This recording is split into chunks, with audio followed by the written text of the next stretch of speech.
오늘 일단은 종가 부근에서는 상당히 다행스럽게 마무리가 되긴 했습니다. 하지만 장중에 마이너스까지 가면서 굉장히 변동성이 큰 하루를 보냈는데 이런 변동성이 앞으로도 좀 이어질 것 같아요. 제가 어제 시황 시간에서는 변동성이 다음 주까지도 이어질 수 있다라는 말씀을 드렸습니다. 그래서 아직은 그 시각을 유지하고는 있거든요.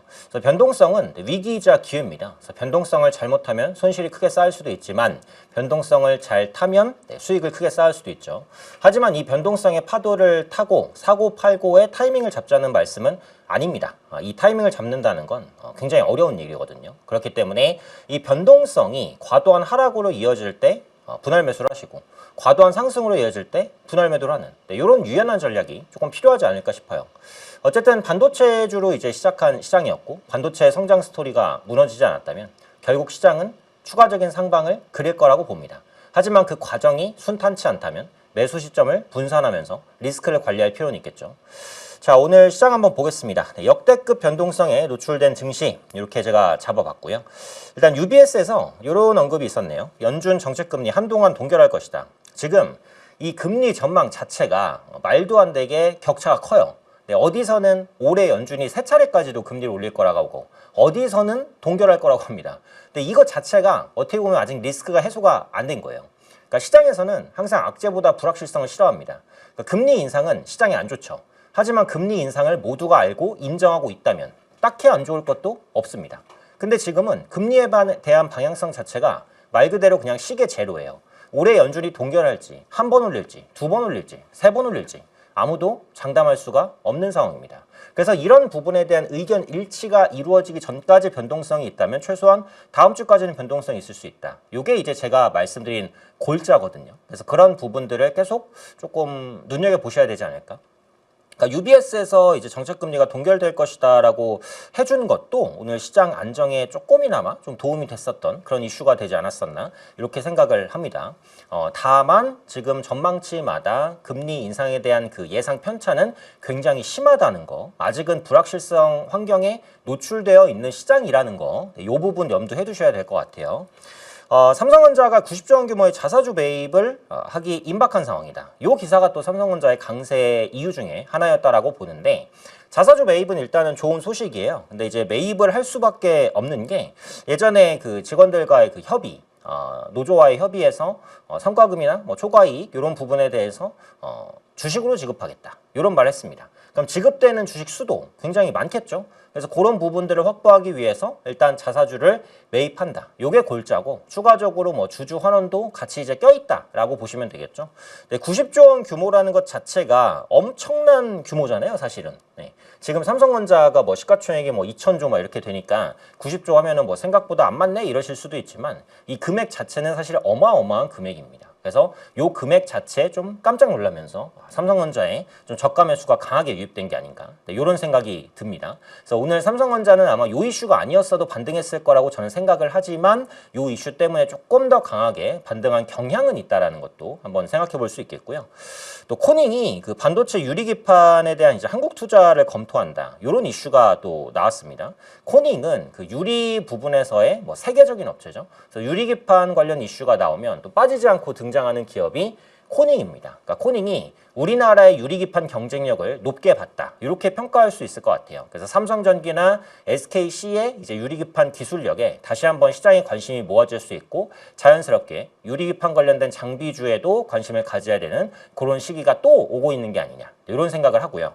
다만 코닝이 이런 말도 했습니다. 아직은 수율 관리가 너무 어렵고 너무 비싸다. 그래서 실질적인 상용화까지는 몇 년 정도가 아마 더 걸릴 것이다. 이런 언급들을 하기는 했어요. 또 나중에 제가 기회가 되면 유리기판 관련된 상용화 로드맵을 또 자료로 준비해서 한번 보여드리기는 할 계획인데 어쨌든 유리기판은 아직까지는 너무 비싸긴 합니다. 그리고 추가적으로 너무 얇아서 깨지기가 쉬워요. 그래서 요즘에는 그 유리기판 두께를 조금 더 두껍게 하는 기술이 또 각광을 받고 있어요. 그러니까 예전에는 1mm가 안 되는 그 두께로 유리기판을 하려고 했다가 이 유리기판이 너무 잘 깨지다 보니까 조금 과장을 못하면 바람만 불면 깨지는 정도니까 요걸 한 2mm 정도까지도 이제 두께를 늘리는 그런 작업들도 진행하고 있습니다. 근데 이게 두께를 늘릴수록 단점은 구멍을 더 깊게 뚫어야 돼요. 근데 유리에 구멍을 뚫는다는 것 자체가 고난이도인데 구멍을 한두 개 뚫는 게 아니죠. 어마어마하게 많은 구멍을 뚫습니다. 그래서 유리기판이 얇았을 때와 두꺼웠을 때의 각각의 장단점은 명확해요. 아직은 표준이 잡히지도 않은 그런 기술인데 미래 기술인 것은 분명하겠죠. 앞으로 유리기판 이슈는 나올 때마다 제가 체크해드릴 예정이고요. 오늘 가장 반가운 것은 바이오주였습니다. 낙폭과대 가격 매력이 부각되면서 좀 들어왔는데 기사로는 이제 바이오 USA 모멘텀이 있었다 이렇게 보지만 저는 이제 바이오 USA랑 큰 상관은 없는 것 같고요. 제약 바이오주가 너무 많이 빠졌고 간밤에 미증시에서도 또 제약 바이오주 일부 좀 올라오는 모습 나타난 것 같아서 그런 영향을 같이 받았던 것 같아요.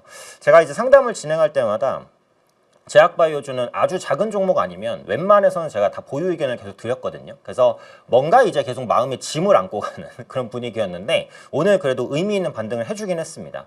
그동안의 낙폭을 생각하면은 이제 뭐 낙폭을 조금 회복했다? 이 정도밖에는 안 되기는 해요. 근데 지금까지 나왔었던 제약바이오주 반등 중에는 가장 센 반등이긴 했습니다. 근데 이게 단기 반등일지 아니면 추세적일지는 이번 주까지는 봐야 될 것 같아요. 내일 그리고 모레까지 이번 주 거래일이 2거래일이 남았습니다. 그래서 내일은 오늘만큼은 올라간다고 해도 못 올라가겠죠, 사실. 조정을 받을 때 2% 안쪽으로 조정받고 코스닥이 상승할 때 코스닥을 상회하는 지수 상승률을 내놓는다라고 한다면 다음 주부터는 정말 제약바이오주의 분위기가 달라졌다. 이렇게 말씀드릴 수도 있을 것 같아요. 그래서 의미 있는 반등은 오늘 첫날이기 때문에 내일과 모레까지 제약바이오주의 상승이 이어지는지 이런 부분들은 보셔야 될 것 같고 추가적으로 오늘 오전에는 확실히 그 시장이 강할 때 상승 종목 수가 하락 종목 수를 압도할 정도로 많았었어요. 그러니까 그 말은 이제 시장이 어제 나타났었던 반도체 급락을 계기로 낙폭과대 실적주를 다시 보는 계기를 만들어 가고 있다. 이런 생각도 하게 만듭니다. 그래서 그동안 소외됐었던 실적주에 수급이 들어오는지 여부도 한번 체크를 하셔야겠죠. 그리고 제가 이 자료에는 넣지 않았습니다만 왜냐면 이제 막 나온 따끈따끈한 이슈라서 못 넣었는데 SK하이닉스가 이제 ADR을 거의 확장을 짓는 것 같아요. 그래서 다음 달 10일 예상이니까 생각보다 빨라요. 원래 ADR이 한 8월 정도까지도 예상이 됐었거든요. 근데 7월 10일이라고 한다면 지금부터 정말 얼마가 안 남았죠. 2주 조금 넘게 남은 건가요? 2, 3주? 네, 그 정도 안쪽이기 때문에 굉장히 빠르고 ADR 때문에 하는 증자는 관계는 없습니다. 근데 물량 자체도 아주 큰 물량은 아니기 때문에 그래서 ADR이 상장되면 마이크론과의 밸류 격차를 조금 좁히는 그런 과정을 가져갈 것이다. 이렇게 시장에서는 전망하고 있는 것 같아요. 그래서 ADR은 일단 긍정적인 모멘텀이 맞기는 한 것 같습니다. 그리고 생각보다 좀 더 빨리 상장하기도 하니까. 근데 이제 마이크론의 실적 발표가 또 내일 새벽에 예정돼 있잖아요. 그래서 그걸 오전장에 받을 텐데 일단 마이크론이 어떤 실적을 내놓는지 그것도 한번 체크해 보실 필요는 있을 것 같아요. 어쨌든 ADR이 이제 구체화되고 있다라는 것까지 참고하시면 될 것 같습니다. 특징 섹터에는 역시 이제 바이오를 말씀드려야겠죠. 알테오젠 상당히 의미 있게 올라왔고요. 셀트리온과 한미약품도 셌습니다. 그러니까 또 이런 생각이 있어요. 그러니까 오늘 제약 바이오주가 종목별로 이렇게 등락이 좀 갈렸고 알테오젠은 추가 기술 수출 기대감도 있었어요. 그래서 그것 때문에 좀 더 견인된 것도 있는데 오늘 강세를 보였던 제약 바이오주가 아무래도 앞으로 제약 바이오주가 본격적인 반등을 시작할 때 그 제약 바이오주를 이끄는 머리 종목이 될 가능성이 있다. 전 이렇게 봅니다. 그래서 오늘 상승폭이 조금 컸다라고 볼 수 있는 그리고 덩치도 큰 종목인 알테오젠, 셀트리온, 한미약품 이런 종목군들이 앞으로 제약 바이오주가 살아날 때 그 제약 바이오주를 전체적으로 좀 리딩할 수 있는 그런 가능성이 있지 않을까. 이 정도의 생각이에요. 그리고 항상 말씀드리는 코스닥 승강제 70종목을 분류를 할 때 그 안에 제약바이오주가 들어가게 된다면 당연히 시총 상위주들이 들어가겠죠. 그래서 제약바이오주는 시총 상위주 위주로만 보시는 전략이 현재로서는 유리하다. 이 말씀은 꼭 드려야 될 것 같아요. 하나 더 덧붙이면 HLB의 리보세라닙 병용요법 간암 1차 치료제죠. 이게 FDA에서의 최종 허가 여부가 아마 7월 25일이었나? 그 정도에 나올 겁니다. 그럼 지금부터 한 달 정도 남았거든요. 그래서 이 HLB의 리보세라닙 병용요법 이게 정말 몇 년을 끌고 온 이슈다 보니까 굉장히 지루한데 이번에 만약에 FDA 통과가 된다라고 한다면 그것 또한 제약바이오주의 큰 모멘텀이 될 수 있을 것 같아요. 중요한 이벤트라고 생각을 하기 때문에 HLB 관련된 이슈도 앞으로 나오는 대로 좀 짚어보도록 하겠습니다. 자, 정유주 강세 보였습니다. S51, SK이노베이션, GS. 이제 국제유가가 좀 하락하고 있는 와중에도 2분기 실적도 괜찮을 것 같아요. 1분기만큼은 아닌데 2분기에도 굉장히 좋은 실적은 나올 겁니다. 실적 시즌이 다가오고 있는 상태이기 때문에 실적주들이 꾸준히 주목받는 환경은 계속 만들어질 수 있다. 이런 생각은 있어요. 그리고 로봇주도 좀 올라왔죠. 로보스타, 하이젠 R&M, T로보틱스 올라왔는데 아주 시원한 반등이다 이렇게 보기는 조금 어렵습니다.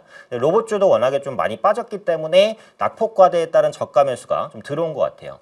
근데 이게 단기간으로 보면 로봇주는 살짝 애매할 수도 있겠다라는 생각이 들어요. 지금 위치는. 왜냐면 여기서 말하는 애매하다는 건 시간이 좀 끌릴 수도 있지 않을까 하는 생각입니다. 그러니까 지금 시장의 중심은 여전히 반도체예요. 실적도 반도체를 향하고 있고 수급도 반도체를 향하고 있습니다. 그래서 반도체는 중심에 있는 게 맞고, 근데 그 다음에 움직일 수 있는 게 낙폭과대 실적주. 2분기 실적 시즌이 다가오고 있기 때문에 일단은 지금 낙폭이 좀 컸었던, 예를 들면 유통주 중에서 좀 많이 빠진 종목, 오늘 화장품주도 좀 올라왔잖아요. 그리고 이제 증권주도 실적은 좋은데 많이 빠졌어요.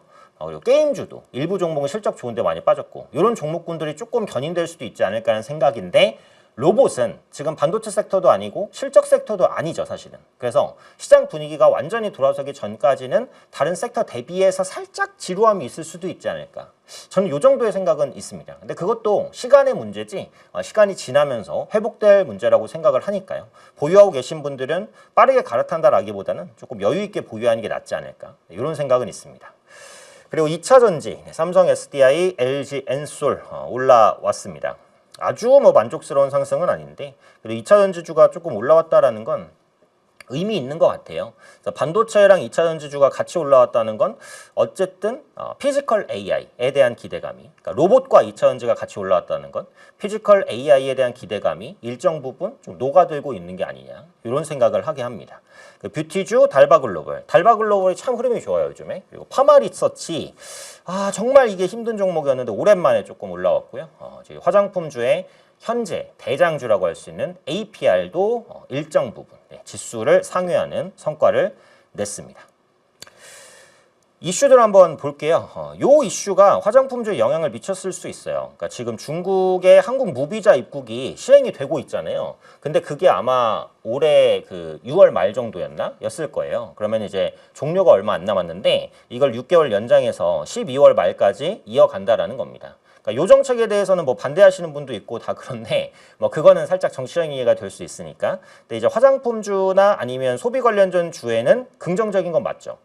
올해 상반기에 한국을 방문한 외국인이 1,000만 명이 넘었어요. 어마어마한 수치입니다. 그럼 요게 이제 하반기까지 이어지면 2,000만 명은 되는 거죠. 2,000만 명. 말도 안 되는 수치입니다. 2,000만 명. 경기도 인구랑 서울 인구를 합하면 2,000만 명 되나요?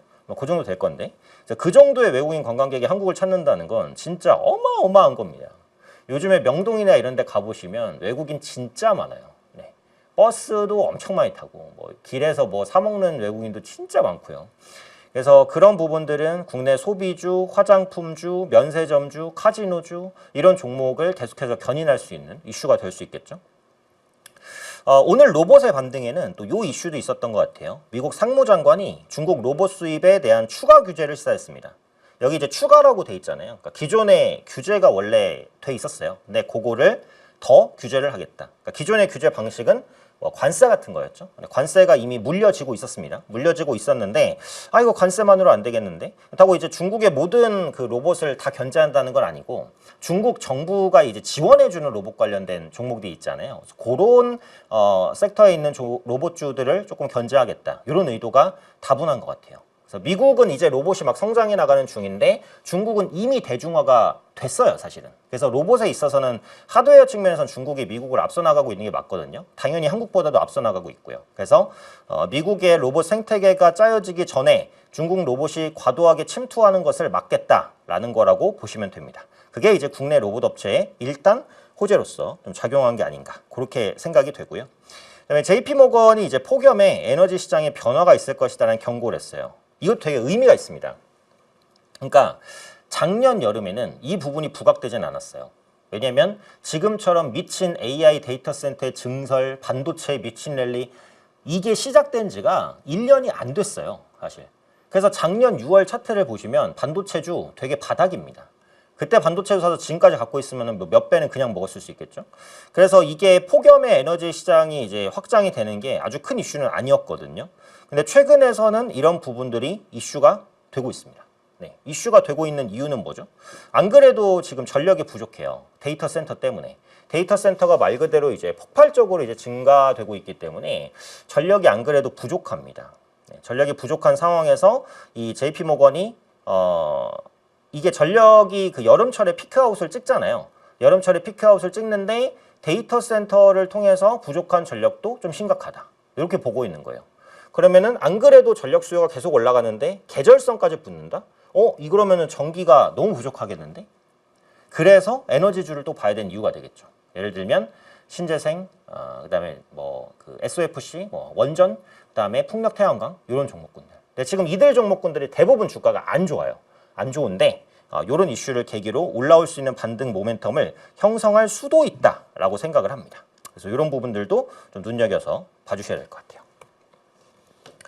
자, 기업별 데이터 센터 구축 지원과 철회 이슈입니다. 그러니까 요게 장기화가 되면 약간 반도체주의 악재일 수도 있어요. 그러니까 마이크로소프트 같은 경우 보면 오픈 AI와의 계약 변경에 따른 과잉 클라우드 공급 문제, 미국 유럽에서 2기가와트 규모의 데이터 센터 프로젝트 중단, 스타게이트도 마찬가지 27년, 28년 연기, 메타도 전력 확보 문제, 텍사스 도지아, 시애틀, 버지니아, 오하이오에서 이제 지역사회 환경단체의 반대, 이런 것들이 지금 계속 진행이 되고는 있어요.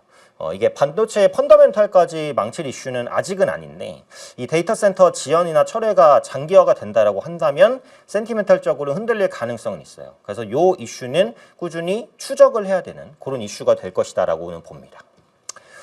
자, 그리고 원전 관련된 내용 간단인데 신한울 3, 4호기 사업 추진 경위를 보시면은 이게 원전이라는 게 참 오래 걸린다는 걸 알 수 있죠. 건설 기본계획 확정이 3호기, 4호기가 2010년, 지금부터 16년 전이었어요. 16년 전인데 이게 이래저래 조금 밀리면서 조금 이렇게 되다가 지금 되고 있는 건 최초 콘크리트 타설이 됐고 원자로 설치, 가압, 시험, 장전, 준공까지 가려면 32년, 33년. 네. 엄청 오래 걸립니다. 그러니까 지금부터도 한 8년 정도가 7년, 8년이 지나야 이제 그 신한울의 3, 4호기가 가동이 된다는 거예요. 그래서 원전으로는 시간을 맞추기가 쉽지 않구나. 그럼 빨리 설치할 수 있는 에너지원은 뭐다? 네.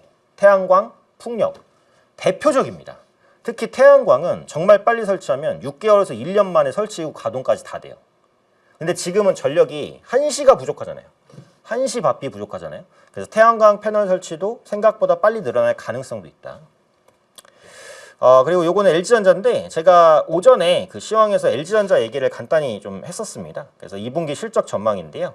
2분기 서프라이즈 실적 영업이익 1.5조 원 전망이 됩니다. 연결 매출액 22.8조 원, 영업이익 1.5조 원. 그래서 양호한 실적을 낼 것 같고 컨센서스는 상회할 거라고 좀 보여지고 있죠. 관세 환급, LG 이노텍 서프라이즈, 그다음에 본업 이익 체력 여기까지.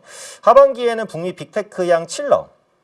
LG전자가 이 냉각 관련해서 기술력도 상당히 좋거든요. 그리고 엔비디아랑 피지컬 AI 협력. 그래서 이런 모멘텀들이 남아있다. 지금 주가는 이제 바닥권을 좀 기고 있는 상황인데 이럴 때 또 보셔야 되지 않을까. 이런 생각도 있습니다.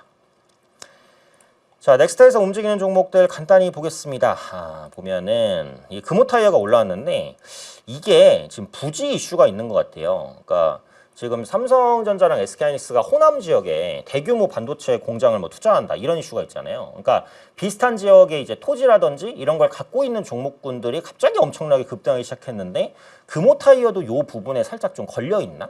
이런 생각도 들거든요. 그러니까 공식적으로 기사가 나온 건 제가 못 봤는데 반도체 투자랑 좀 연결된 급등이라고 저는 보여지기는 하고요.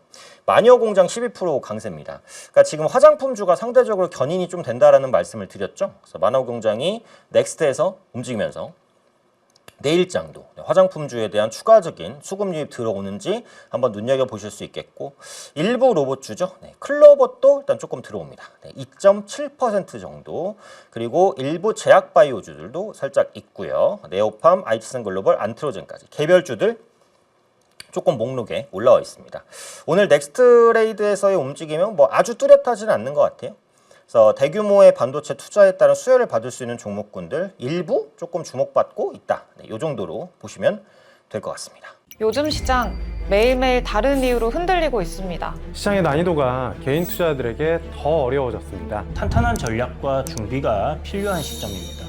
그래서 새 전문가가 개인 투자자에 맞춰 3단계로 설계했습니다. 커리큘럼별로 탄탄하게 집중하는 이론, VOD에서 배운 것을 실제로 적용하는 시간, 내 것으로 채워하는 전문가별 과제 운영, 개인 투자자에게 더 혹독해진 시장, 배우고 써먹고 내 것으로 만들 때까지 끝까지 함께합니다. 저희와 함께 해보시죠. 분명 달라지실 겁니다.